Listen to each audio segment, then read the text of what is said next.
आपल्या लोकांची आपली वाहिनी एबीडी न्यूज मराठी। उल्हासनगर शहरातील रस्त्यांवरील खड्ड्यांमुळे नागरिकांना अनेक दिवसांपासून त्रास सहन करावा लागत आहे।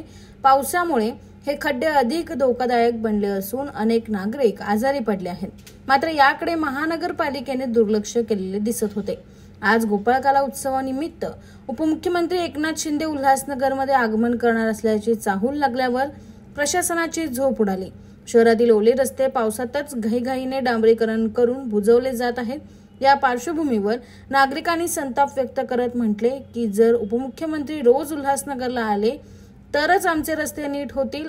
तसेच आता उपमुख्यमंत्री येत आहेत म्हणून महानगरपालिकेला जाग आली का, असा प्रश्नही नागरिक विचारताना दिसत आहे। अनेक दिवसांपासून सुरू असलेल्या खड्डेमय रस्त्यावर केवळ नेत्यांच्या भेटीमुळे कामे होत असतील तर सामान्य नागरिकांच्या सुरक्षिततेचा विचार प्रशासन केव्हा करणार, असा सवाल सर्वत्र केला जातोय। प्रेग्नेंट पेशेंट आते हैं, इसके लिए सोनोग्राफी के इधर थोड़ा सा अपने को बनाने का है। तो रिक्वेस्ट कर रहा हूँ आपको, जो सोनोग्राफी सेंटर है आपको रिक्वेस्ट कर रहा हूँ थोड़ा सा खाली लगा कर उधर प्रेग्नेंट पेशेंट का तकलीफ नहीं है। ये बना रहे नहीं थे क्या इतने दिन से? इतने दिन से नहीं बना रहे थे? कोई भी नहीं बना रहा है, 10 बार हम लोग बोल चुके हैं उनको, कोई भी नहीं आ रहा है बनाने। फिर आज कैसे क्या बन रहा है? आज ये अभी वो एकनाथ शिंदे का आ रहा है, वो दहीहंडी है, इसके लिए ये रोड बन रहा है, नहीं तो बनने वाला नहीं है रोड। 10 बार आए हैं, 10 बार करके बाहर से चले गए। आपल्या लोकांची आपली वाहिनी एबीडी न्यूज मराठी।